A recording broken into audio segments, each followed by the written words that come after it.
Thank you for listening to the Well-Read Christian Podcast. I'm your host, Mark Stanley, and today we reflect on George Orwell's 1984. In the last episode, we gave a summary of the story, as well as a breakdown of my favorite scenes. Now, I want to take a step back.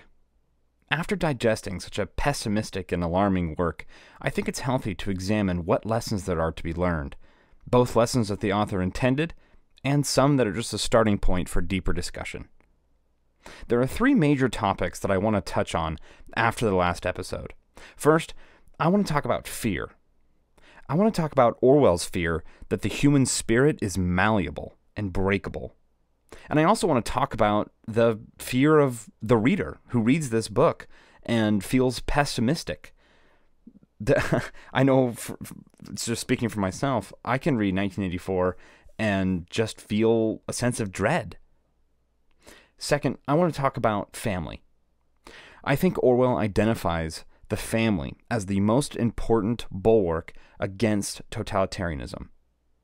Now, perhaps I'm reading too much into him, but in any case, I think there's an interesting thought that's worth exploring here. And thirdly, I want to say a word on capitalism. Orwell was some kind of socialist, and he wrote influential works such as The Road to Wigan Pier, which highlights a problem of exploitation that's inherent in capitalism. And I'm going to argue that it's not just inherent in capitalism, actually. But anyway, he has an objection about coal miners, and I want to address it. Orwell doesn't fit neatly into any political categories, and his views are worth considering and engaging from a Christian perspective. Thank you again for listening to the Well-Read Christian Podcast. If you enjoy our show, please like our Facebook page and leave a review on Apple Podcasts or Facebook Recommends. Submitting a review or interacting on social media is a really good way to support the podcast. You can also subscribe on YouTube, where you will find our full catalog of previous episodes. It's really special to see your feedback, and I sincerely appreciate that you might take 2 or 3 minutes to help us out. Finally, if you've benefited from the podcast or believe in our mission, you are welcome to make a tax-deductible donation to support our work on our website, wellreadchristian.com. I know, at least for me, it's easy to walk away from a work like 1984 feeling depressed. It seems like so many of Orwell's worst nightmares have come true. The growing power of surveillance states, censorship, cancel culture, groupthink, doublethink, the breakdown of the family, all of it. I can't help but fear. What if the world does continue to tilt towards totalitarianism? What will that mean for the future, for my family? But I don't think fear is the best response. Perhaps it's an appropriate response, but then we need to go a step further. We need to adopt courage. Fear is an interesting thing. Fear is used by the party in 1984 to coerce people into submission.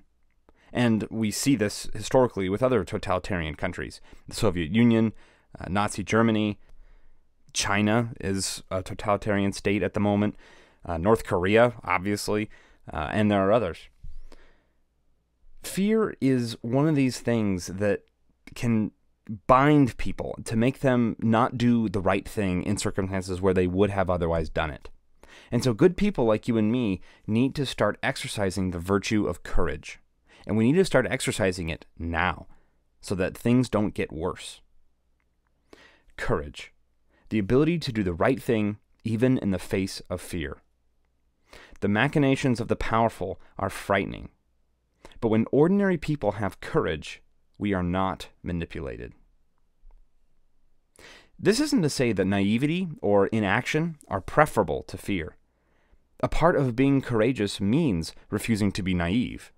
It means taking action at key moments and in key ways. It means speaking up and being a force for good in your community and in your family. Being paralyzed by fear is not helpful. If 1984 inspires concern for the future or fear in your heart, the first thing I want to say is that fear gives us an opportunity for courage. Let me offer you 3 reasons to take courage. First, because politics does not control your happiness. Second, because the human spirit is not malleable, as Orwell feared that it was. And third, because Jesus Christ reigns on the throne, seated at the right hand of God. And if you're not a Christian, or if you are, but you're still rolling your eyes at that, I want you to hear me out. The first reason you should take courage is that political realities cannot destroy your happiness. If you're a longtime listener of the show, then you know that Alexander Solzhenitsyn and Viktor Frankl learned the secret to a meaningful life while living in the worst circumstances in totalitarian countries. And guess what? You can live a meaningful life in a concentration camp, just like they did. There are Christians right now who are living in prisons and ghettos throughout the world, suffering for Christ. And they are happy. Paul writes in a letter to the Philippians, in probably my favorite passage, I've quoted it several times on the podcast, he says, "It has been granted to you not only to believe, but also to suffer for his name's sake." There are no political realities that can destroy your happiness if you repent for your sins and turn to Christ for forgiveness. Your treasure, your rock, is in something beyond political realities. That is where my mind needed to go first after reading 1984 and kind of feeling that sense of dread, the sense of fear. I had to remind myself first and foremost, look, my happiness is not dependent on external realities.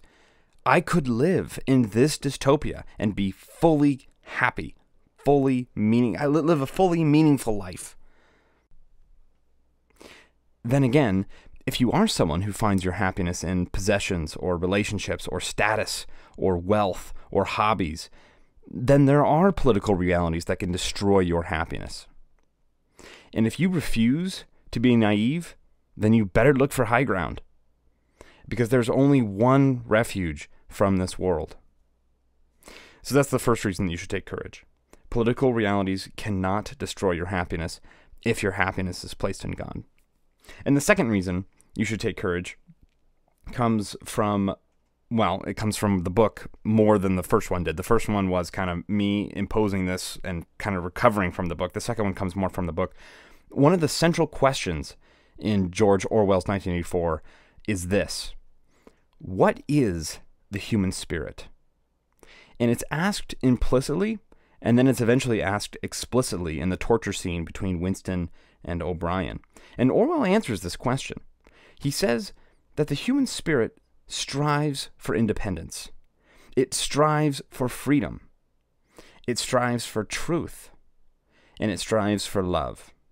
And it is stubborn after all of these things. Independence, freedom, truth, love. These are the things that make a human being what they are. But then he asks a more pressing question. Can the human being be broken?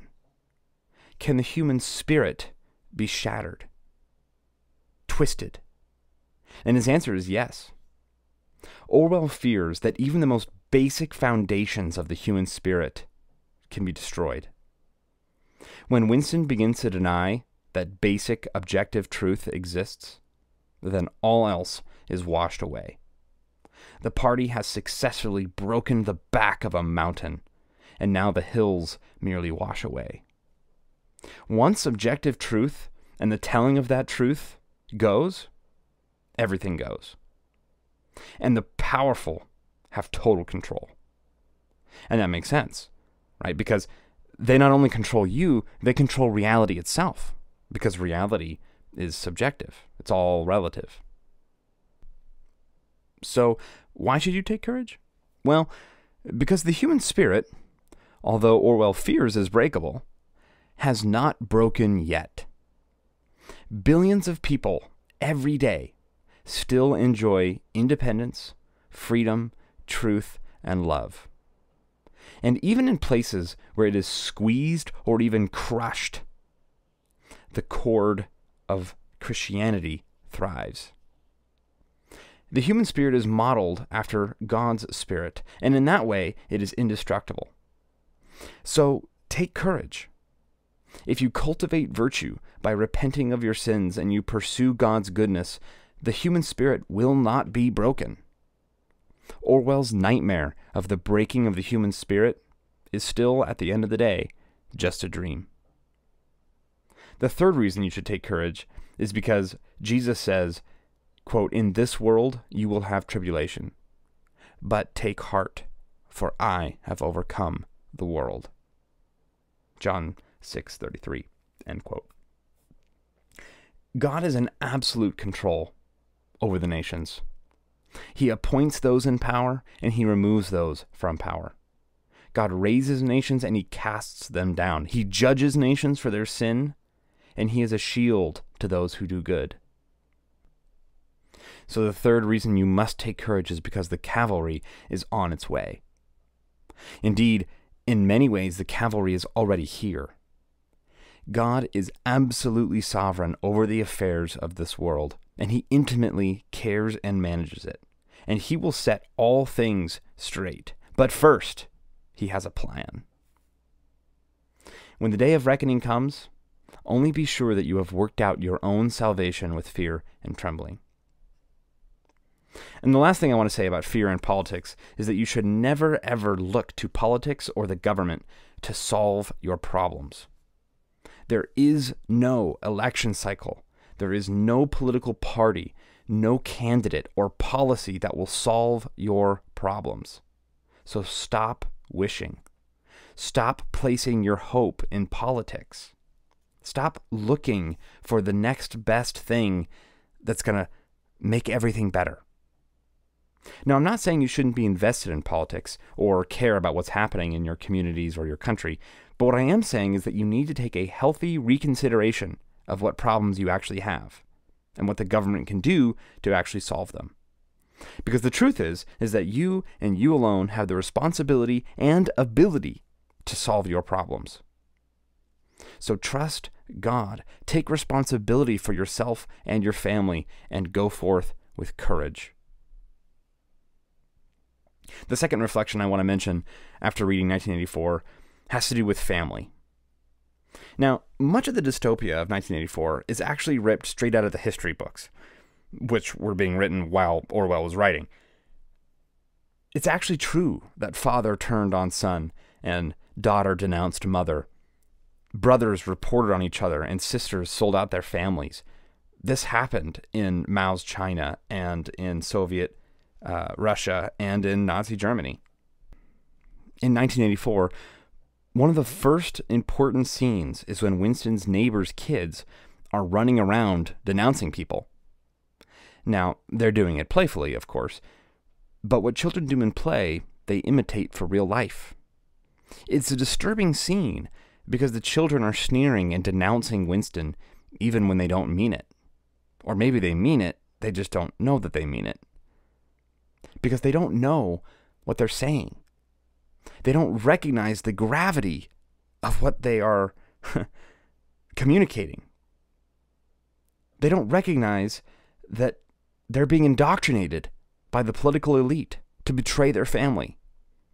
And so while they're just playing the game, denounce Goldstein, they're actually preparing themselves psychologically to betray their neighbors and their family.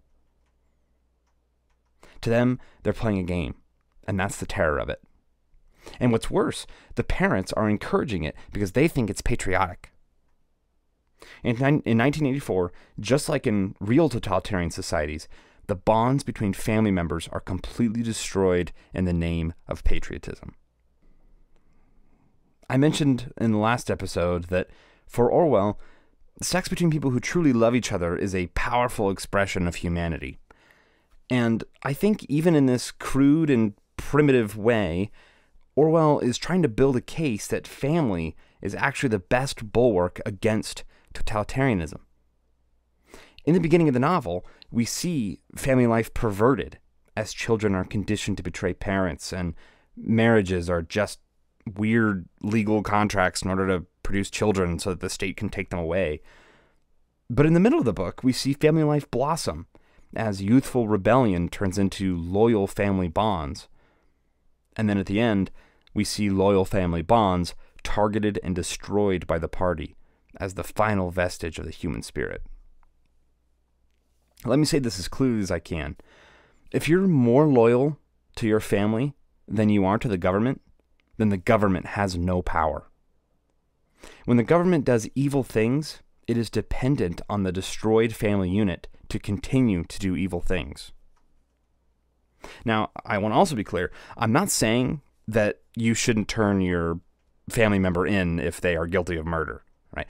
That's a situation where the government is doing what it's supposed to do. So encourage your brother to go turn themselves in, and if they don't, then you go turn them in. But if the government is asking you to out your brother as a hater or someone who's guilty of wrongthink against the government, who are you really loyal to? When the government is doing the evil, are you going to side with them just because they're more powerful and, heck, your life is going well? Why not just get rid of that annoying brother? I mean, you might laugh, but people think that way. They did think that way. So repair your relationships with your family. Honor your father and mother.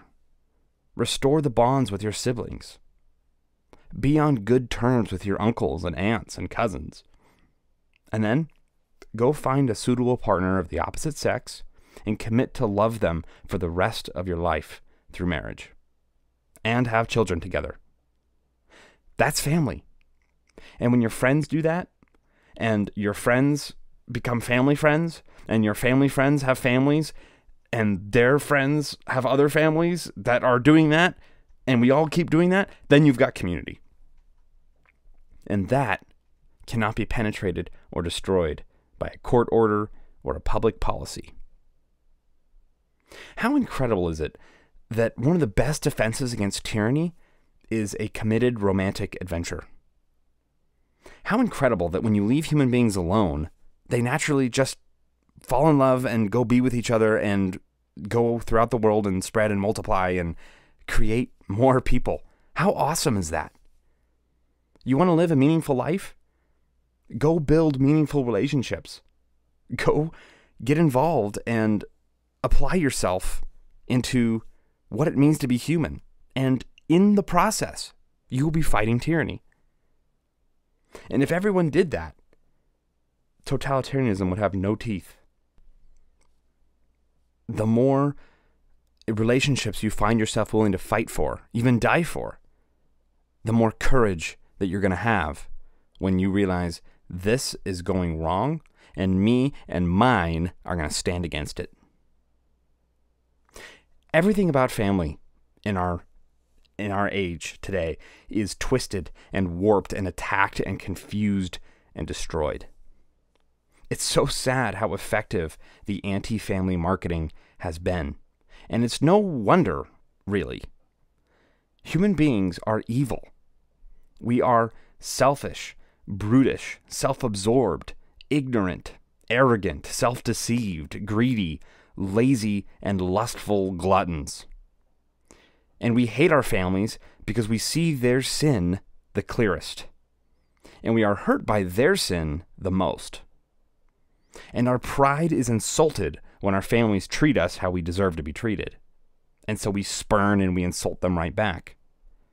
And it's easy to just walk away, to keep your distance. We like our friends because they don't know us as well, and they don't expect or need more from us. But repairing those familial relationships, finding healing and forgiveness and grace and humility and kindness, that's the power that brings down empires. Or, as the case may be, keeps evil empires at bay. So don't turn your back on family. Go after them. And when you're done, go find someone to start a new family with, and then do it. Human beings come in clumps. We are designed to operate within a family structure because we reflect a Trinitarian God. And see our episode on romance for more on how the human family reflects God's nature. I love that conversation. Okay, the third and final reflection has to do with more explicit political themes from 1984. I want to talk about Orwell's socialism and the rising calls for socialism today. But before I get into that, I want to draw some parallels between the dystopian party of 1984 and the left-leaning socialist communists today. And I hope that I've convinced you that loyalty to family is a powerful defense against tyranny, or at least that Orwell might think so. I've said that you should take courage because family is a powerful defense against tyranny, but courage is also needed in order to simply speak the truth. Of course, that's another major component of the human spirit, the ability to speak the truth. So please engage with my ideas as I first defend the merits of truth and then enter a discussion about socialism and capitalism.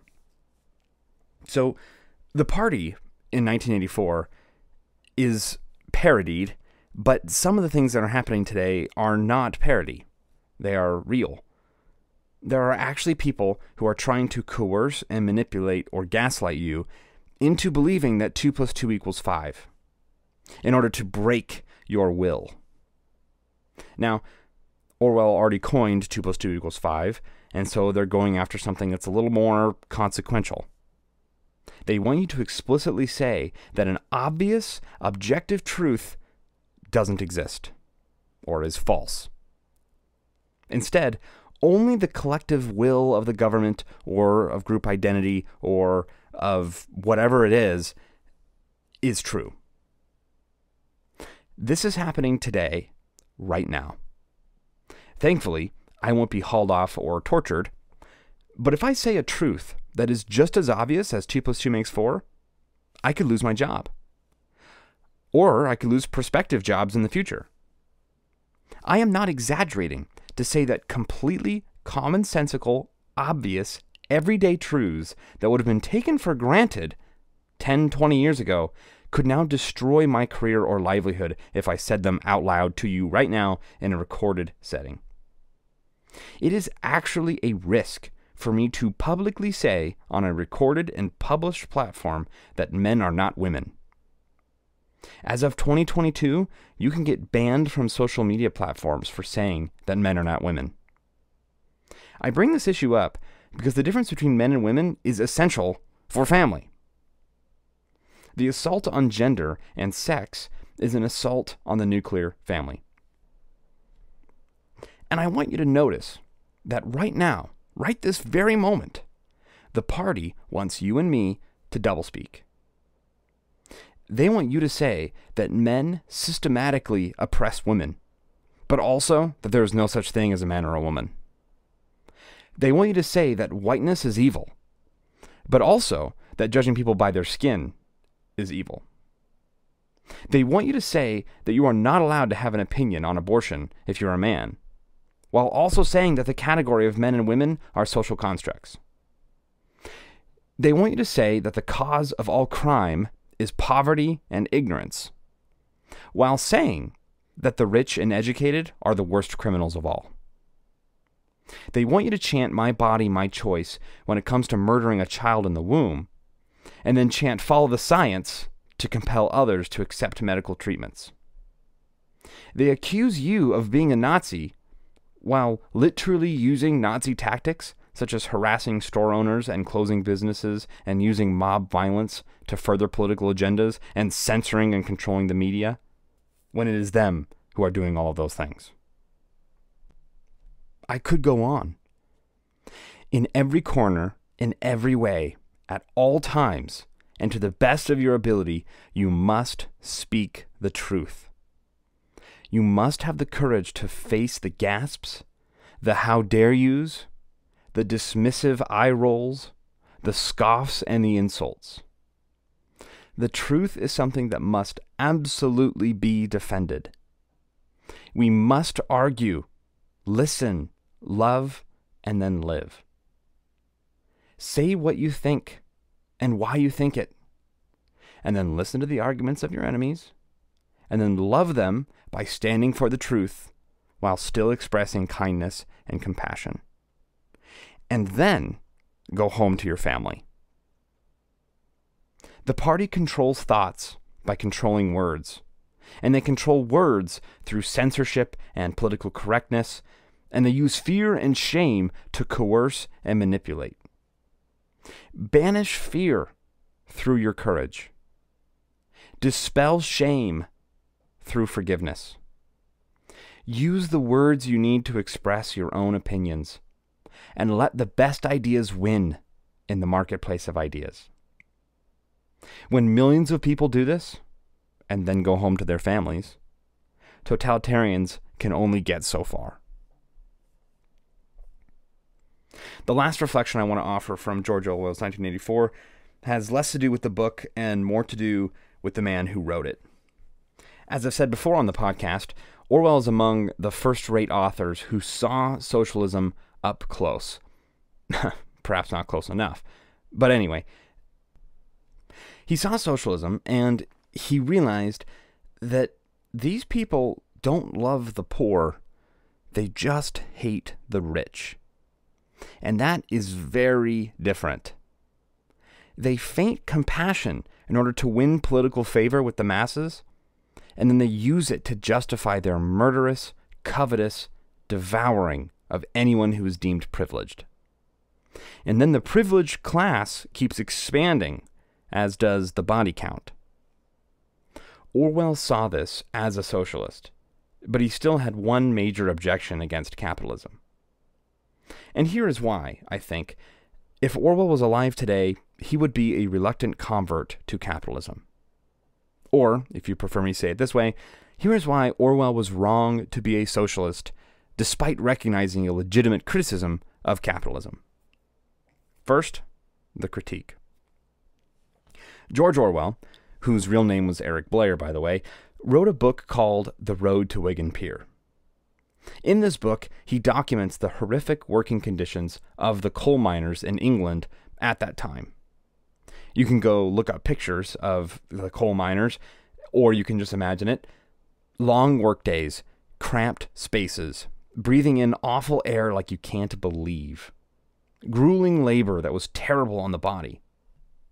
These workers had to walk miles just to get to the job site. They had to pay for their own equipment. They were given breaks that actually did more harm than good, and were the unsung heroes that held the English economy together. Orwell notes that even while he wrote his transcript, he was sitting beside a coal stove for warmth, and it grieved him to know how much pain was going into this product that everyone took for granted. Now, look, maybe it's not really fair for me to treat this question on the tail end of a podcast about 1984, but I've talked about socialism and communism many times, and I regret not being able to be able or willing to build this objection stronger, but still, here it is. Orwell has a specific and powerful argument against capitalism that is worth addressing, and that's this. What about the coal miner?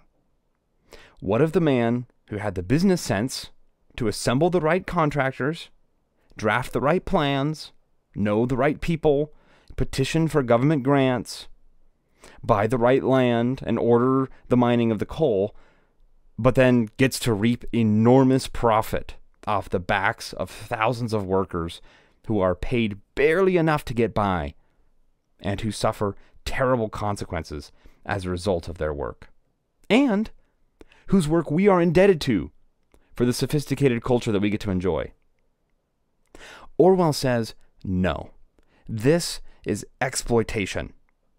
We are exploiting the working class coal miners and propping up our entire society based on their labor. Meanwhile, the upper class owners simply manage the sale and distribution of other people's work and make thousandfold money for doing it. That's not fair. That's not just. That's exploitative. Now, for Orwell, he's much more concerned about the fact that this worker is in terrible circumstances and is not really moving up in the world from it. And so he's saying that capitalism is morally wrong. He doesn't focus so much on the rich fat cat like everyone else does because they're simply greedy and they're using their socialism to justify their greed. Orwell is genuinely concerned for the coal miner.